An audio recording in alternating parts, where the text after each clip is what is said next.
ठीक है, mainly BTech plus BEd, ये आपका केस बनता है। यहां से कुछ लोगों का कहना है कि अगर हम कोई भी ब्रांच है, सीएस की मैं बात नहीं कर रहा, सीएस के अलावा कोई भी ब्रांच है तो हम मैथ्स पढ़ते हैं।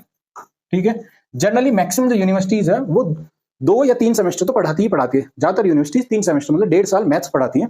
कुछ यूनिवर्सिटीज में ऐसा भी देखा गया है कि वो 4 सेमेस्टर मतलब 2 साल मैथ पढ़ाते हैं। तो ज्यादातर आपको देखने को मिलता है कि जब भी एक्सप्लेनेशन मिलेगा, अभी मैं उसका भी रेफरेंस लूंगा जो नोटिफिकेशन में, तो उनका कहना होता है कि मिनिमम 2 साल मैथ्स की degree, math subject as a subject आपने पढ़ा होना चाहिए।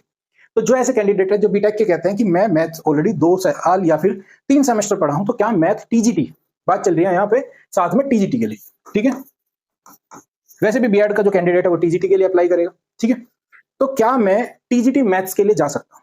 पहला क्वेश्चन, चाहे मैं 1.5 साल पढ़ा हूं, 2 साल पढ़ा हूं, 4 साल पढ़ा हूं, मैथ्स अगर मैंने पढ़ा है तो क्या मैं जा सकता हूं? इसी का मैंने पहले आपको जवाब दिया। कुछ लोगों का रेफरेंस है कि वो गए हैं या कि उनका नोन ऐसा गया है। मेरे नोन में आज तक मुझे कोई ऐसी इंफॉर्मेशन नहीं है कि किसी का बीटेक के बाद उसका सिलेक्शन हुआ हो। तो देखिए यहां पे ना एक पॉइंट आता है, एक वर्ड हमेशा यूज होता है, डिग्री। ठीक है, ये भी ग्रेजुएशन है, एक ग्रेजुएशन की डिग्री है आपकी बीटेक या फिर बीई। ठीक है, दोनों की बात चल रही है एक साथ। दोनों के केस में ये जो डिग्री है ना, जब आप बीटेक की सपोज मैकेनिकल है, इलेक्ट्रिकल है, आप लिख के जाएंगे तो उसकी डिग्री आपको लिख के आएगा degree in mechanical engineering, CSE, या इस तरह से आपकी डिग्री के अकॉर्डिंग एक वर्ड मेंशन होगा कि आपने किस स्ट्रीम में डिग्री ली है।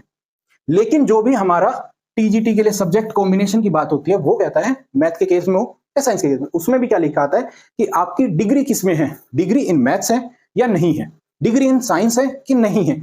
हमारे केस में, बीटेक के केस में क्या आता है कि degree in mechanical engineering, degree in computer science, एक स्ट्रीम है वो पूरी की पूरी जिसमें हमारी डिग्री को क्लियरली मेंशन किया जाता है। लेकिन यहां पे चाहिए इनको डिग्री इन मैथ। ठीक है, डिग्री इन मैथ ऑलरेडी इधर लिखा ही है। तो डिग्री इन मैथ्स, क्या हमारी डिग्री मैथ्स में है? तो नहीं है। और हम उस केस में क्या एलिजिबल हैं? तो हम, या फिर हम कह सकते हैं बीटेक बीई कैंडिडेट्स एलिजिबल नहीं है, चाहे हमने बीएड की हो।